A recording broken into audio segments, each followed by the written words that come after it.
الحمد لله والصلاة والسلام على سيدنا محمد وعلى آله وأصحابه أجمعين. أما بعد، فأعوذ بالله من الشيطان الرجيم. بسم الله الرحمن الرحيم. وضرب الله مثلا قرية كانت آمنة مطمئنة يأتيها رزقها من كل مكان فكفرت بأنعم الله فأذاقها الله لباس الجوع والخوف بما كانوا يصنعون. وضرب الله مثلا قرية كانت آمنة مطمئنة يأتيها رزقها من كل مكان فكفرت بأنعم الله فأذاقها الله لباس الجوع والخوف بما كانوا يصنعون. صدق الله العظيم. اللهم صل على سيدنا محمد وعلى آل سيدنا محمد وبارك وسلم. اللهم صل على سيدنا محمد النبي الأمي وعلى آله وأصحابه وسلم. اللہ تعالی ایک بستی کی احوال عجیبہ سناتے ہیں، بتاتے ہیں. وضرب اللہ مثلا قریہ، اللہ تعالیٰ بیان فرما رہے ہیں ایک بستی کے احوال کہ بڑے امن اور اطمینان کے ساتھ رہتے تھے. کانت آمین مطمئن، بڑے امن و امان سے رہ رہے تھے. امن بھی تھا، اطمینان بھی تھا. امن باہر کے کسی دشمن کا خوف، خطرہ، اندیشہ کوئی نہیں. اطمینان، اندر بھی سکون تھا. کانت آمینہ مطمئن، یہ اللہ تعالی ایک بستی کے احوال عجیبہ بیان کر رہے ہیں. اور قرآن مجید صرف ماضی کو نہیں بتاتا، حال کا بھی آئینہ ہے، مستقبل کا بھی آئینہ ہے. قرآن مجید اللہ تعالیٰ کی کتاب ہے اور اس میں زندگی بھرپور ہے، بھرپور اس میں زندگی ہے. کانت آمنہ مطمئنہ یأتیہا رزقہا من کل مکان، ان کے پاس زندگی کی ضروریات، معاش اور معیشت، کھانے پینے کی چیزیں ہر طرف سے بہت آسانی سے پہنچ رہی تھی. امن بھی تھا، اطمینان بھی تھا، معاشی حالت بھی اچھی تھی.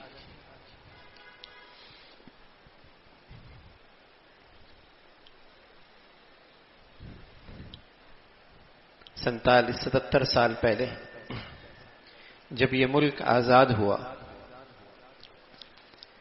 تو قربانیاں تو بہت تھیں، 10 لاکھ سے زائد قربانیاں تھیں.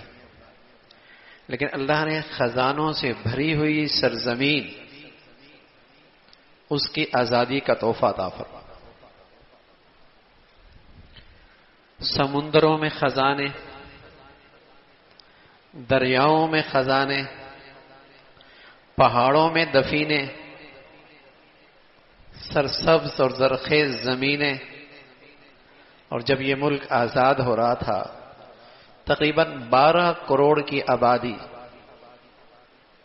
بہت بڑی آبادی تھی مسلم اکثریت. آج تو 24-25 کروڑ سے اوپر. اتنی بڑی ریاست، اتنا بڑا ملک، اتنی بڑی سرزمین خزانوں سے بھری ہوئی. اور کچھ ہی عرصے میں یہاں کی مسلمانوں نے محنت کی، کارخانے بنائے، فیکٹریاں لگائیں، جوش اور جذبہ تھا. اپنی حکومت کا خزانہ اپنے ٹیکسوں سے بھر دیا.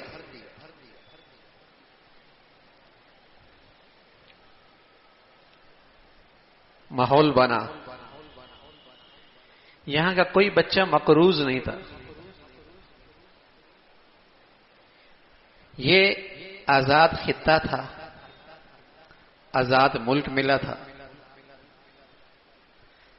ہر شخص صبح اٹھتا تو آزاد تھا، پیدا ہوتا تو آزاد پیدا ہوتا. ایسا ہی تھا 77 سال پہلے. لیکن پھر کیا ہوا؟ کانت آمینہ مطمئنہ، امن بھی، اطمینان بھی،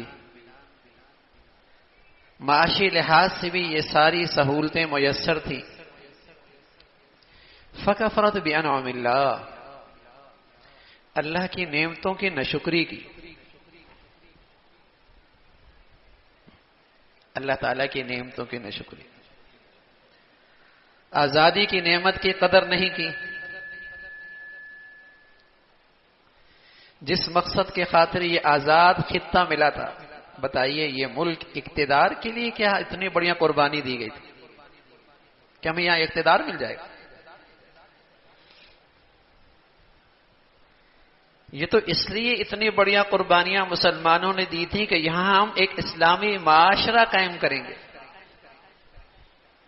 اسلام کا عدل و انصاف کا قانون نافذ کریں گے، کسی پہ ظلم نہیں ہوگا، نہ اکثریت پر نہ اقلیت پر، نہ امیر پر نہ غریب پر، کسی بھی رنگ کا، کسی بھی زبان کا. یہ عدل و انصاف تو صرف اسلام ہی دے سکتا تھا. ہم اسلامی معاشرہ قائم کریں گے، اسلام کے حکموں کی بالادستی ہوگی، اس لیے قربانیاں دی گئیں. نعرہ بھی یہی تھا، دعوے بھی یہی تھے کہ ہم ایک اسلامی معاشرہ قائم کریں گے. وقت گزرتا چلا گیا، آزادی کے اس مقصد کو ہم بھولتے چلے گئے، اس آزادی کی اس نعمت کی ہم ناقدری کرتے چلے گئے. نفاق شروع ہو گیا، نفاق شروع ہو گیا کہ زبان سے اسلام کا دعویٰ، عمل وہ ہو کہ کافر بھی شرمائے.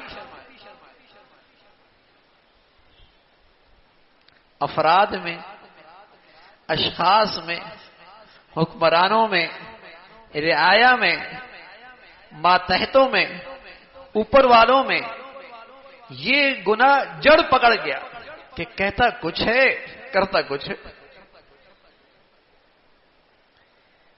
یہ نفاق عملی طور پہ عمومی گناہ بن گیا. بازار میں جائیے، کہے گا کچھ دے گا کچھ.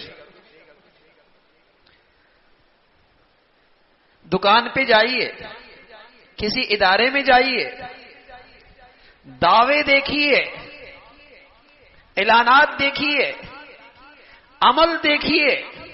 میں عرض کر رہا ہوں افراد، اشخاص، رعایا، حاکم جب کھلے عام اس نفاق میں مبتلا ہوئے تو پھر سزا تو ہوگی.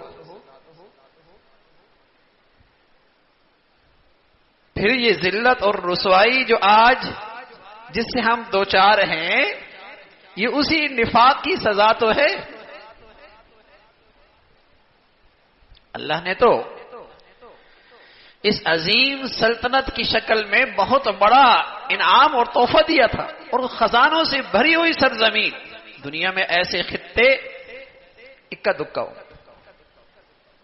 جہاں ایسے موسم ملیں گے، جہاں ایسی سرزمین ملے گی، جہاں ایسے دریا اور سمندر ملیں گے، جہاں پہاڑوں میں یہ خزانے ملیں گے، جہاں مسلمانوں کی اتنی بڑی افرادی قوت ملے گی. اکا دکا. لیکن رسوائی میں آج دنیا میں ہم کہاں کھڑے ہیں؟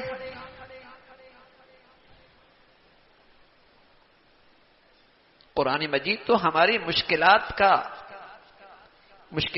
ہمارے ذلت اور رسوائی کی نشاندہی بھی کرتا ہے اور مشکلات سے نکلنے کا راستہ بھی بتاتا ہے. یہ تو کم عقل لوگ ہیں جنہیں یہ بھی نہیں پتا کہ اس ملک کا آئین کیا ہے، دستور کیا ہے، اور یہ بھری محفلوں میں قومی سطح پہ کہہ دیتے ہیں کہ مذہب کا ریاست سے کیا تعلق؟ یہ تو عیسائی بولا کرتے تھے، یہ کفر کے بول ہوا کرتے تھے کہ مذہب ایک نجی زندگی، انفرادی عمل ہے. یہ تو وہ لوگ کہتے ہیں جن کا مذہب لولا لنگڑا ہے. اسلام تو ایک مکمل ضابطہ زندگی ہے.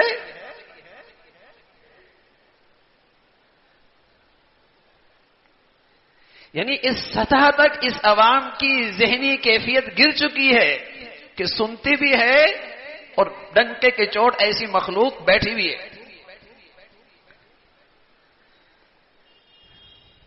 قربانیاں، اتنی بڑی تعداد قربانیوں کی، اور پھر اللہ نے اتنا عظیم تحفہ دیا آزادی کی شکل میں. امن بھی تھا، اطمینان بھی تھا، معاشی حالت بھی اچھی تھی، نہ یہ ملک مقروض تھا، نہ اس کا پیداوار ہونے والا کوئی بچہ مقروض تھا. لیکن جو ہم نے وعدہ کیا، جو دعویٰ کیا، جو ہم نے اعلانات کیے، جو ہم نے زبان سے بولے، عملاً ہم کہاں کھڑے؟ میں عرض کر رہا ہوں یہ عملی نفاق پوری قوم کا ایک عمومی روگ بن گیا کہ کہتے کچھ ہیں، کرتے کچھ ہیں.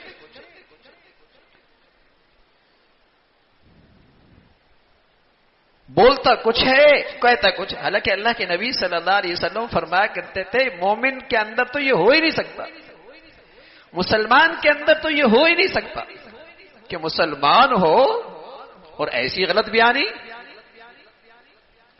اس کے قول و فعل میں اتنا تضاد، اتنا نفاق،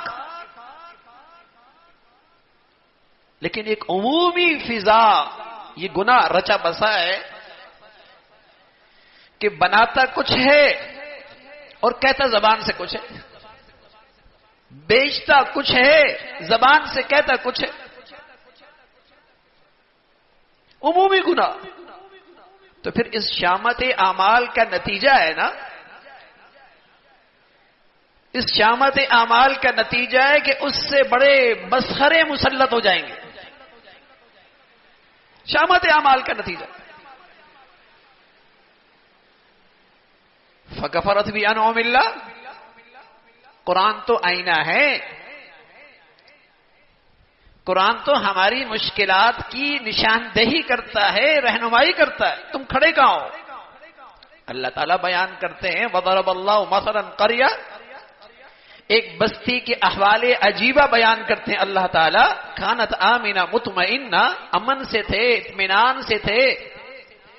يَأْتِيهَا رِزْقُهَا مِنْ كُلِّ مَكَانٍ، ہر طرف سے ان کی معاشی حالات اچھے تھے. آسمان رحمت کے بارشیں بیچتا تھا، زمین سے غلہ اگتا تھا. یہ ملک تو اتنا زرخیز ہے کہ 2-3 بر اعظموں کو کھلائے.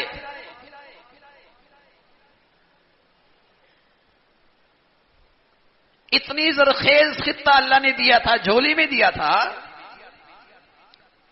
لیکن اس کے لیے تو وہ جس کے لیے قربانیاں دی تھی نا کہ عدل کا قانون نافذ ہوگا، انصاف کا قانون عمل میں آئے گا، اسلامی معاشرت اس قوم کی اسلامی بنیادوں پر تربیت ہوگی، اس کے اخلاق سنوارے جائیں گے، اس میں سچائی، دیانت، امانت، ان اخلاق پر اس کی تعلیمی اداروں میں اس قوم کی تعمیر ہوگی.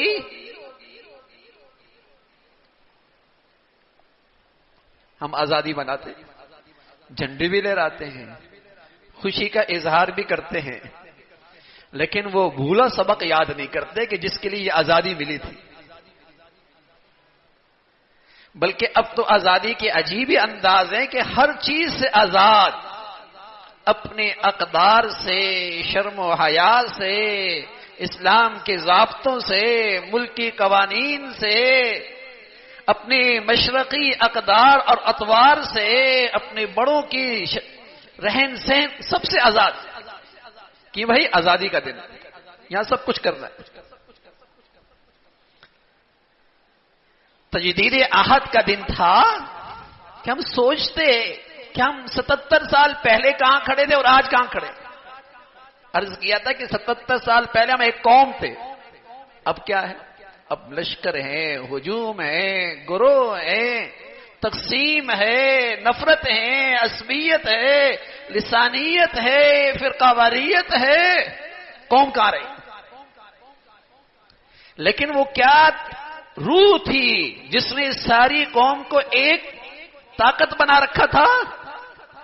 یہی تھا کہ اس ملک میں عدل کا، انصاف کا قانون نافذ ہوگا اور یہاں کا مسلمان اسلام کے سائے میں امن اور سلامتی سے زندگی گزاریں گے.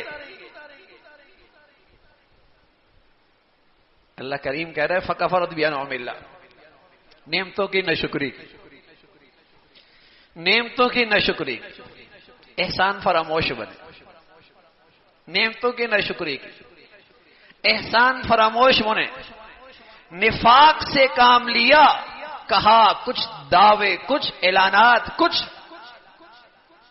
اور میں عرض کر رہا ہوں یہ پوری قوم کا عمومی گناہ عملی نفاق.